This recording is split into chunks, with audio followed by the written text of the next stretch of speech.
আসসালামু আলাইকুম। ওয়ালাইকুম সালাম। কেমন আছেন? ভালো আছি। আসছেন আপনি? বসেন বসেন। জি। আমি ওর এটাই নিয়ে আসি।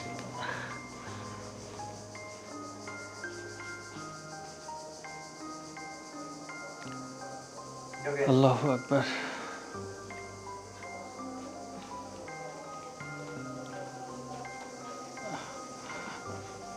জি বুঝলেন, জি। নতুন বিয়ে করছি তো আরবি শিক্ষা জ্ঞান তেমন একটা নাই। আপাতত আপনি শুধু নামাজ পড়াটা ভালো করে শিক্ষা দেন। হ্যাঁ, আপনি ঠিকই বলেছেন। একজন মুসলিম ৫ ওয়াক্ত নামাজ পড়ার জন্য যতটুকু সূরা কেরাত শেখা দরকার তা তো অবশ্যই শিখতে হবে। হ্যাঁ হুজুর, আপনি চিন্তা করবেন না, খুব শীঘ্রই শিখে যাবেন। আপনি সেই শিক্ষাটাই তাকে শিক্ষা দেন। আমি এখন ইনশাআল্লাহ। আসি। আসসালামু আলাইকুম। ওয়ালাইকুম আসসালাম।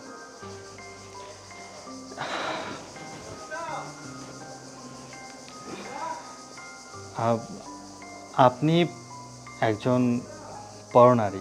আপনি যখনই আমার সামনে বসবেন অবশ্যই মাথায় কাপড় দিয়ে বসবেন।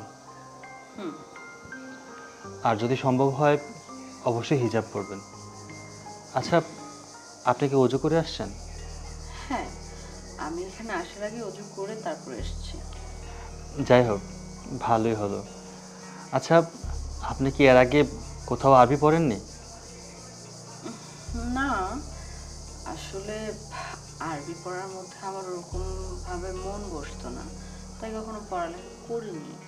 কিন্তু এখন ইচ্ছা করতেছে যে আমি আরবি পড়বো। ভালো। আসলে আমরা যেহেতু মুসলিম, মুসলিম সন্তান হিসাবে আমাদের আরবি পড়াটা ফরজ হয়ে যায়। আমাদের আরবি অবশ্যই পড়তে হবে। আচ্ছা হুজুর, আপনি এখন কোন মসজিদে চাকরি করেন? আসলে আমি মসজিদে চাকরি করি না। আমাদের এই গ্রামে একটা মাদ্রাসা আছে, পাশাপাশি এতিমখানা। আমি ওই মাদ্রাসার একজন শিক্ষক। আচ্ছা, আমার মতো অনেককেই তাহলে হয়তো আরবি পড়া শেখান, তাই না? এভাবে না, আমি মক্তবে পড়াই। ওখানে ছাত্রছাত্রী অনেক আছে, আর এমনিতে মাদ্রাসায় তো অনেক ছাত্ররা আছে। ভাই সাহেব বললেন যে ওনার স্ত্রী পড়বেন, আর আপনার তো ওখানে যাওয়া সম্ভব না, তাই আমি বাসায় পড়াতে আসছি। আপনি কি বিয়ে করেছেন? দেখুন, আমরা এখানে পড়ালেখা নিয়ে কথা বলছি। আপনি ক্লাসের বাইরে অন্য কথা না বললেই হয়। না, তারপর জিজ্ঞেস করলাম কেন, যেহেতু আপনি আমার শিক্ষক, এখন আমি আপনার ছাত্রী, একটু জেনে রাখা ভালো, তাহলে ভালো হয় না দুজনের জন্য? এই আর কি। ঠিক আছে, আমি এই বিষয়গুলো না হয় পরে এক সময় আপনাকে শেয়ার করব। আপনি পড়া শুরু করুন। আমি যা যা বলবো আপনি আমার সাথে পড়বেন। কোথা থেকে শুরু করব? এই যে আউযু বিল্লাহি মিনাশ শাইতানির রাজিম। একটু আমার দিকে তাকাবেন? ছি ছি, নাউজুবিল্লাহ। আপনি কি করছেন এসব? কোথায় কি করেছি? এখন পর্যন্ত তো কিছুই করিনি। আপনি যদি একটু আমার দিকে ভালো করে তাকান, তাহলে আপনাকে অনেক কিছু দেখাতাম আর কি। নাউজুবিল্লাহ, নাউজুবিল্লাহ, আস্তাগফিরুল্লাহ। হে আল্লাহ, তুমি হেফাজত করো। আপনি সব কি করছেন? আহা, কিছুই করিনি এখনো। আচ্ছা, আপনি একটা কথা বলেন তো, আমার কি বুলেটের সাথে যায়? ওর সাথে কি আমাকে একটুও মানায়? কোথায় আমি ইয়াং জেনারেশন একটা মেয়ে, আর কোথায় ওই আদি যুগের একটা বয়স্ক লোক? আমার সাথে একদমই যায় না। শুনুন। আমার সাথে তো যায় আপনার মতো একজন লোক। শুনুন, আমি আপনাকে একটা কথা বলি। আল্লাহ তাআলা যার সাথে যা জুড়ি লিখে রেখেছেন তার সাথেই তার বিয়ে হবে।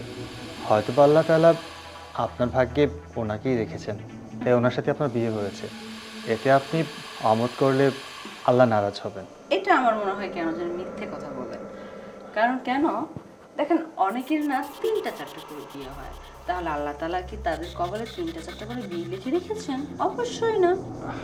দেখুন, আল্লাহর হুকুম ছাড়া গাছের পাতাও নড়ে না, এটা কিন্তু হাদিসের কথা। আপনি আপনি না পড়তে চাইলে আমি এখন আসি। আরে, কোথায় আসবেন? ছাড়ুন, উফ, ছাড়বো তো। ছাড়ুন আমাকে। আপনি একটু আমার দিকে। শুনুন, আপনি যে কাজটা করেছেন মোটেও ঠিক করেননি। আরে, এই কি আশ্চর্য, চলে গেল। আমিও ভাবছিলাম এত সুন্দর স্মার্ট একটা হুজুর, এইটাকে পটিয়ে পাটিয়ে এখন এটার গলায় ঝুলে পড়বো, কিন্তু হলো না। বুড়া খাটাসটার কপালেই থাকবে। আসসালামু আলাইকুম। ওয়ালাইকুম সালাম। বসেন হুজুর, বসেন।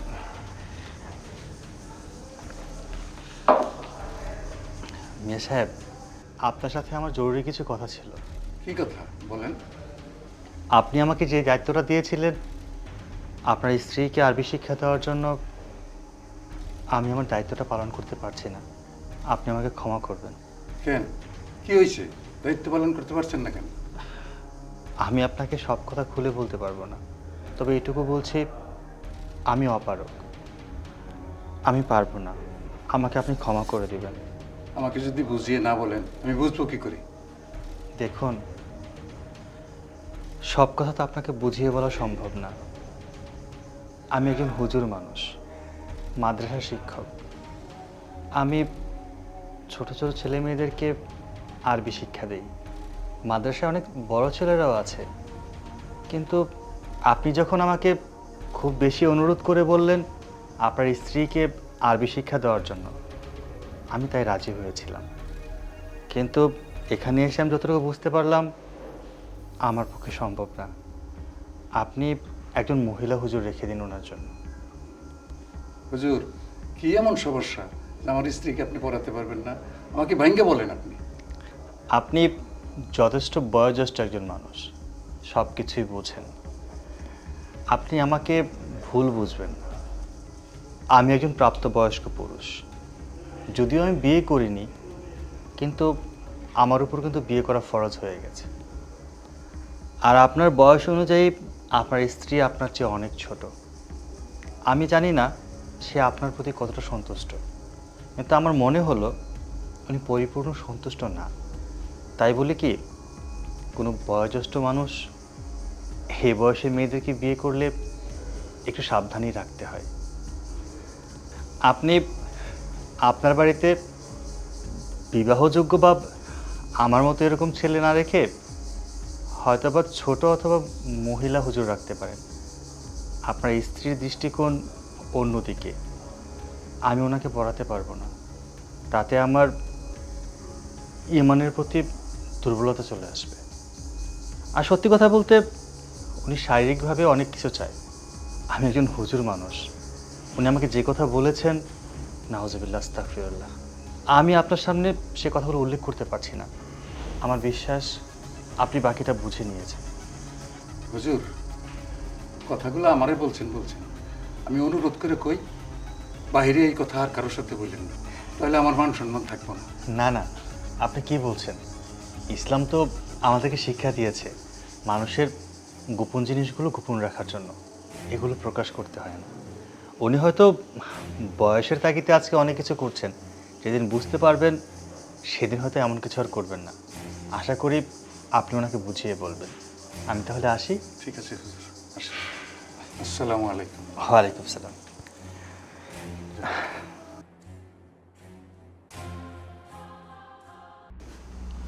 ভাইজান, হঠাৎ আমার রুমে কিছু বলবা? হরে বোন, তার সাথে আমার কিছু কথা আছে। বসো। কি কথা? বোন রে, তোরে এত কইরা কইলাম যে আমার মতো বয়স্ক দেখে একটা মেয়ের সাথে আমার বিয়ে দিয়ে দিল, কিন্তু আমার বিয়ে দিয়ে দিলি একটা 16 বছরের মেয়ের সাথে। ভাইজান, চেষ্টা কি কম করছি? খুঁজে তো পাইলাম না। ভাবলাম মেয়েটা গরিব ঘরের মেয়ে, ওর বাবা মা ভালো ঘরে বিয়ে দিতে পারতেছে না, খাওয়াই কষ্ট করে, কাপড় চোপড়ে কষ্ট করে। তাই তো চিন্তা করলাম তোমার সাথে বিয়ে হইলে পরে মেয়েটা তো অন্তত খাবারে কষ্ট করবে না, কাপড় চোপড়ে কষ্ট করবে না, আমাদের সাথে ভালো থাকবে। কেন, কি হয়েছে? বিয়ে তো করলাম, কিন্তু মেয়েটা নামাজ পড়তে পারে না, কোরআন শরীফ পড়তে পারে না। তাই একটা হুজুর রাখলাম যে পার্সোনাল লিবারিতে পয়সা লেখাপড়া শিখবো, আরবি শিক্ষা, সে নামাজ কালাম করবো। কিন্তু এই হুজুরের সাথে সে কী করছে জানোস? কি করছে? সে পড়তে যাইয়া হুজুরের দিকে খারাপ দৃষ্টি দেয়, কুদৃষ্টি দিয়া তাকায়, খারাপ কথা বলে। তাই এই হুজুর তো আমার না করে গেছে, সে আর করাতে পারবে না, সে চলে গেছে। কি বলো ভাইজান? এত সব ঘটে গেল, কিছুই জানি না। পোলাপান মানুষ তো হয়তো ভুল করছে। এক কাজ করি, চলো তুমি আর আমি যাই বুঝাইলে সব বুঝবো, তাইলে আর এরকম করবো না। হ, চল যাই, ভালো করে বোঝাই দেখ লাইনে আনা যায় কিনা। চলো তাহলে। চলো।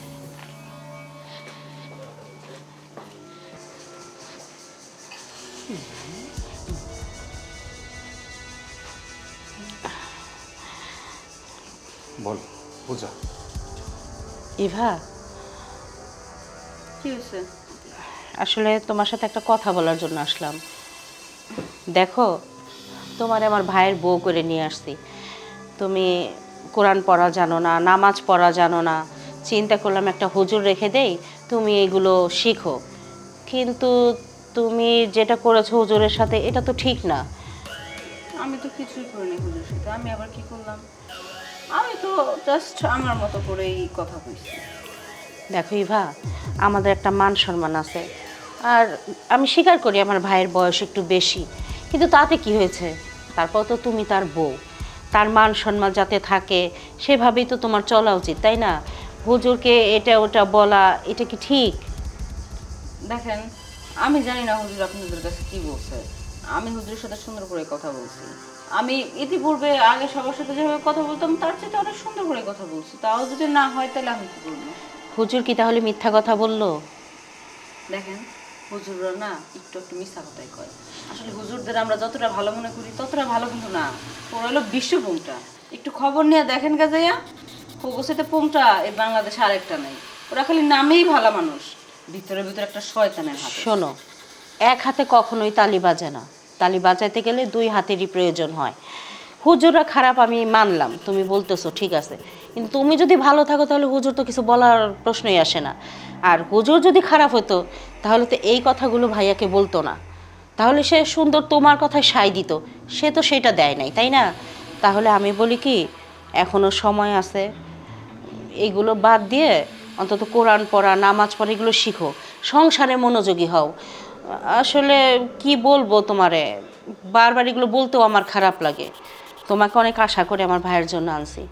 আমার ভাইয়ের একটু সেবা যত্ন করো, সে যেভাবে চলতে বলে সেভাবে বলো, তাহলে তো সংসারটা সুন্দর হবে, তাই না? এই দেখেন, আমার এত জ্ঞান দিতে আসবেন না। আপনাকে এত জ্ঞানমূলক কথা আমার একদম ভাল লাগে না। আর আপনার কেমন বিবেক বুদ্ধি কন্ত? আমি কি এই বাড়িতে এমনি এমনি আইছি, নাকি ইচ্ছাকৃতভাবে দৌড়াই দৌড়াইছি বুড়ের কাছে? আপনি আমার বাপ মারের টাকা পয়সা দেখায়, লোভ লালসা দেখাইয়া এই বুড়ের কান্দে আমার ঝুলাই দিচ্ছেন, আমার বাধ্য করছেন ওই ঘরে আসতে বউ হইয়া। আমি তো আসতে চাই নাই। এখন তো কিসের জ্ঞানের কথা? আমি যেমন আছি, যেমন ছিলাম তেমনই থাকবো। ভাল লাগবে লাগবেন, নাইলে ডিভোর্স দিয়ে টাকা পয়সা দিয়ে বের করে দেন, চলে যাই, শেষ। দেখো ইভা, তোমরা গরিব মানুষ, আর তোমার মা বাবা তো দেখে শুনি আমার ভাইয়ের সাথে তোমাকে বিয়ে দিছে। আমি ভাবছি যে আমার ভাইয়ের অনেক অর্থ সম্পদ আছে, এখানে থাকলে পরে বিয়ে বসলে পরে তুমি ভালো থাকবা, সুখে থাকবা। তাছাড়া তোমার মা বাবা কোথায় বিয়ে দিত বলো? এগুলো তো তোমাকে বুঝতে হবে। আমার এত কিছু বোঝার দরকার নেই। আমি এখন আপনাদের সাথে কথা বলতে চাইতেছি না। যদি বেশি কথা কন, দেখেন আমার সাথে খারাপ কিন্তু এই বাংলাদেশের আর কেউ একটা হইব না। একদম চুপচাপ বসে থাকেন, আমার ডিস্টার্ব করেন না। ভাইজান, সবসময় খালি বিরক্ত করে। কাকে কি বুঝাবো বলো? সে তো উল্টা আমাকেই বুঝাইতেছে। এই বুঝায় কোনো লাভ হবে না আমার মনে হয়। কোনো লাভই হবে না। আপনাদের চরকে আপনারা তেল দেন, আমার মাথায় তেল দেওয়া আছে। তেল দেওয়া মাথায় আর তেল দেওয়া লাগবে না। শুধু তেল নাই যে কালারও করছি। যান, বিরক্ত করেন না আমারে। কাজ করতে দেন একটু। ইম্পর্টেন্ট একটা কাজ নিয়ে বিজি আছি আমি। এখন আইসি আমার ডিস্টার্ব করতে। এই জন্যে ভাইজান, গরিব মানুষকে উপকার করতে নাই, বেশি আদর দিলে না মাথায় চড়ে বসে, এ হয়েছে তাই। মামারে আজকে দাওয়াত দিয়ে আসবা, মামারে আর মামিরে, যেন ওনারা তাড়াতাড়ি যায়। গেলে বলে হচ্ছে তোমার আমরা দাওয়াত করে আসবেন, খাওয়ানো খাওয়াবো। আসসালামু আলাইকুম। ওয়ালাইকুম আসসালাম। হুজুর ভালো আছেন? জি আলহামদুলিল্লাহ ভালো আছি, আপনি কেমন আছেন? জি আলহামদুলিল্লাহ ভালো। কি মনে হয় মামিরে পড়ানোর জন্য মামার বাসায় গেছিলেন না? হ্যাঁ, আমি ওনাকে পড়াতেই গিয়েছিলাম। আসলে আমি মাদ্রাসায় শিক্ষকতা করি, তো সারাক্ষণ মাদ্রাসায় সময় দিয়ে আমার সময় হবে না, তাই না করে আসলাম। আমি আর ওনাকে পড়াতে পারবো না। নাকি অন্য কোনো সমস্যা হুজুর? না না, কি বলছেন আপনি? অন্য সমস্যা কেন হবে? আসলে মামির কিন্তু ব্যবহার ভালো না, চাল চলন আচার আচরণ। আচ্ছা, এই বিষয়ে আমরা পরে কথা বলতেছি। হুজুর তাহলে আপনি আসতে পারেন। আচ্ছা, তাহলে আমি আসি ভাবিজান। তুমি যে কথাটা বলতেছিলা, ঘটনাটা এরকমই ঘটতে পারে। চলো আগে বাড়িতে যাই, তারপর একটা সলিউশন হবে। চলো।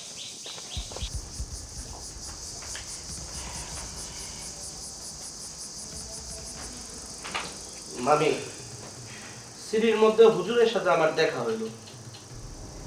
সে বলল আপনাকে আর পড়াইব না। কি এমন সমস্যা হয়েছে যে হুজুর পড়াইলো না, চলে গেল রাগ কইরা? সেটা আমি কেমনে বলবো? হুজুরে জিজ্ঞেস করতাম, হুজুরই বলে দিত কিসের জন্য পড়াইলো না। হুজুরে আমি কি জিজ্ঞাসা করব? হুজুর হইতেছে ভদ্র মানুষ, আলেম মানুষ। হুজুর যেহেতু এই বাড়ি থেকে অভিমান করে বের হয়ে গেছে, তার মানে যে কোনো একটা কারণ অবশ্যই আছে, যে কোনো একটা ঘটনা এই বাড়িতে ঘটছে যার কারণে হুজুর চলে গেছে। কি ঘটনাটা ঘটছে ওইটাই আমি জানতে চাই। আসলে ঘটনা ওরকম কিছু ঘটে নাই। আমার মনে হয় কি টাকা পয়সা কিছু কম টম দিতেছে, এর জন্য হুজুর পড়াইবো না, এই আর কি। তোমাকে পুরো কথা করতে আমার মোবাইলটাই খুলে গেল। মামি, হুজুররা কখনো টাকার চিন্তা করে না। এমন কোনো ঘটনা এই বাড়িতে ঘটছে যার কারণে হুজুর অভিমান করছে, রাগ করছে। সে আলেম মানুষ, সে কখনো টাকার জন্য না পড়ায়া এই বাড়ি থেকে চলে যাব না। সত্য সত্য করে বলেন যে কি ঘটনা ঘটাইছেন ওনার সাথে। আমি কিছু বুঝলাম না, সবাই মিলে আমার এমন করে জেরা করতেছে কিসের জন্য? আমি কি জানি নাকি হুজুর কিসের জন্য পড়ায় নাই? আচ্ছা আপনি থামেন, এভাবে চিল্লায়েন না। মা, কি হয়েছে তুমি বলো। কি আর হবে, এখানে জামাই বৈশা রয়েছে, লজ্জায় কিছু বলতেও পারতেছি না। বুঝোস না কি করতে পারে? হুজুরে নানা রকম ইঙ্গিত দিছে, এইটা বলে ওইটা বলে, খোঁচাখুচি করে। এসব হুজুর মানবে কেন? এই জন্য হুজুর লজ্জা পাইছে, বলছে যে একে আর পড়াবে না। এটা কোনো কথা হইল? আমরা কি একটা সমাজে বসবাস করি না? এটা কি একটা সামাজিক জায়গা না? মামার কি কোনো সম্মান নাই? আর মামার সম্মান তো ওই দিনই কবর দিয়া দিছে যেদিন থেকে এই মহিলারে বিয়ে করছে। সি সি সি, অহনে বাজা মাছটা উল্টায় খাইতে পারে না। আরে বয়স হইছে, বয়স হইলে মানুষের আক্কল নাকি কইমা যায়, এটা আমি মামারে না দেখলে বুঝতাম না। এখন নিচের দিকে তাকায় একেবারে কিচ্ছু বুঝে না, একটা ভং ধরে বয়ে থাকে। যখন বিয়েটা করছিলা তখন কি বুঝার উচিত ছিল না যে আমি যে একটা বয়স্ক মানুষ হইয়া আমি একটা জুয়ান মাইয়ার বিয়ে করতেছি, এটার প্রতিফলনটা কি ঘটতে পারে? বাবা রে, এটা কি আমি ইচ্ছা করে করছি? আমার বোনই তো এই কাজটা করছে। আমি তো বিয়ে করতে চাই নাই। একটা কথাই আছে, কারোর সাথে যদি কারো শত্রুতা থাকে তাইলে ওরে নির্বাচনে খাড়া করায় দাও, নাইলে ওর একটা বিয়ে করায় দাও। আমার শাশুড়ির মনে হয় আপনার সাথে কোনো শত্রুতা আছে, যার কারণে আপনার জুয়ান একটা বিয়ে করায় দিছি। আরে বাবা, এটা কেমন কথা বলতেছো? আমি এটা কেন করব? আমি তো সবসময় আমার ভাইজানের ভালোই চাইছি। আমি কি বুঝতে পারছি যে এ বাড়িটাই সেরকম করবে? আমি ভাবলাম গরিব একটা মেয়ে নিয়ে আসি, ভালো থাকবে, ভালো পড়বে, আমাদের সবার সাথে মিলেমিশে থাকবে। কে জানে তার ভিতরে এই। মা, বিয়ে করে আনতে গেলে আগে যাচাই বাছাই করতে হয়। গরিব হোক আর বড় লোক হোক, মেয়েটা কেমন সেটা তুমি দেখবা না? এই যে আজকে হুজুরের সাথে যে অবস্থাটা করছে, আচ্ছা একটা ভালো ফ্যামিলির মেয়ে কি কখনো এমন করে? হুজুরে কিভাবে একটা মেয়ে মানুষ হয়ে খোঁচাখুচি করে, তার গায়ে হাত দেয়, তার সাথে উল্টাপাল্টা করে, এই আবার কেমন ব্যবহার? এই যে দেখেন, আমার ফ্যামিলি নিয়ে কিছু করবেন না, কারণ এই ফ্যামিলিতে আমি ইচ্ছাকৃতভাবে বউ হয়ে আসি নাই। এই যে আপনার মায়, আমার বাপের আর মায়েরে টাকার লোভ দেখাইয়া আপনার মামার লগে আমার বিয়া দিছে। আমি তো এমনি এমনি বিয়া বসতে চাই নাই। আর তাছাড়া আমার ফ্যামিলি একটু গরিব দেখা টাকা পয়সার লোভে পড়ে বুড়া বেড়ার লগে আমার বিয়া দিছে। তাহলে আমার সাথে কি বুড়া বেড়ার যায়? আমি তো এরকম করবোই, কারণ আমি তো ওই লোকের সাথে সংসারই করতে চাই না। শুনেন, আপনার একটা কথা বলি, জন্ম, মৃত্যু, বিয়ে, এই তিনটা জিনিস উপরওয়ালা উপর থেকে ঠিক করে দেয়। আর আপনি কি করতেছেন? আপনি বিয়ে বসছেন, বৈশা স্বামীর বাড়িতে আইসা আরেকজন হুজুরের সাথে আপনি পরকিয়া করতে চাইতেছেন। সি সি সি সি সি, আপনার জীবনে মরতে হইব না, ওই পারে যাইতে হইব না, গিয়া কি আপনার কোনো কিছু জবাবদিহিতা করতে হইব না? আরে আপনি তো একজন মুসলিম, আপনি একজন মুসলমানের বাচ্চা। আপনার এই জ্ঞানটা থাকা উচিত যে আমি একজনের স্ত্রী, সে বয়স্ক হোক, সে জুয়ান হোক, সে আমার স্বামী। আর যেহেতু সে আমার স্বামী, তার প্রতি আমার যে দায়িত্ব বা কর্তব্য আছে সেটা আমার পালন করতে হইব। আর যদি আপনার মামারে ভালো না লাগে, মামি আপনার সম্মান কইরা হাত জোর করে বলতেছি, আপনার মামারে ডিভোর্স দিয়ে এই বাড়ি থেকে চলে যান। আপনার মতন আত্মীয় আমাদের প্রয়োজন নাই। আর যদি এই বাড়িতে থাকতে হয় তাহলে এই বাড়ির সম্মান কিভাবে বাঁচবো ওইটা মাথায় রেখে এই বাড়িতে থাকতে হইব। একটা বিষয় আমি বুঝে উঠতে পারতেছি না। লজ্জা হইল গিয়ে নারীর ভূষণ। একটা মেয়ের তো সামান্য লজ্জাটুকু থাকা উচিত। আপনার ভিতরে কি ওই লজ্জাটুকুও নাই? বুঝলাম আমার মামা বৃদ্ধ, তাই আপনি ওনার সাথে সম্পর্ক রাখতে চাচ্ছেন, ওনাকে ভালো লাগতেছে না, ভালো কথা। কিন্তু আপনার তো একটা সেলফ রেসপেক্ট আছে। আপনি যারে তার সাথে যা খুশি তাই করবেন, একটা মেয়ে মানুষ হয়ে আপনার কি একটু লজ্জা করলো না? নামাজ কালাম তো কিছু পড়তে পারেন না। আমার মামা চাইছিল আপনি একটু নামাজ কালাম পড়েন, কোরআন শরীফ পড়েন, এগুলো শিখলে পরপারে যায় একটু কাজে আসবে। আপনার সেইটা শিখাইতে যায় আপনি দেখতেছেন উল্টা। আপনি তো জীবনও জান্নাতে যেতে পারবেন না, জাহান্নামী হয়ে যেতেছেন। ভালো কিছু করতে চাইছিল আপনার জন্য, একটু ভালো হওয়ার চেষ্টা করেন। আমার মামার সাথে সংসার আপনার করতে হবে না। মামা, তুমি ওনার ডিভোর্স দিয়ে দাও। উনি গরিবের মেয়ে, গরিবের মেয়েই থাক। এই বাড়ির বউ হওয়ার যোগ্যতা তার নেই। উনি এই বাড়িতে থাকলে আমাকে মান সম্মান সব শেষ হয়ে যাবে। আরে না না, আমি একটা ভুল করে লাইছি। আমি আসলে বুঝে উঠতে পারিনি যে আমার জন্য এত বড় একটা সমস্যা হয়ে যাবে। তুমি আমার মাফ করে দাও। আমি আসলে ইচ্ছাকৃতভাবে করি নাই। আমার মাথায় একটা ভূত চাপ ছিল, এর জন্য মাথার মধ্যে যা খেলছে আমি তাই করছি। আমি আর এগুলো কখনো করব না। যেহেতু আমার বিয়ে হয়ে গিয়েছে, আমি আর এই সংসার ছেড়ে কোথাও যাব না। আমি এই সংসারেই থাকবো। এখন থেকে নামাজ কালামও পড়বো, আরবিও পড়বো। আপনারা এমন একজন মানুষ আমার জন্য ঠিক করেন যে আমাকে সুন্দরভাবে আরবি পড়াতে পারবে, নামাজ পড়াতে পারবে। অবশ্যই একজন মহিলা হতে হবে, কোনো পরপুরুষের কাছে না। যাক, আলহামদুলিল্লাহ।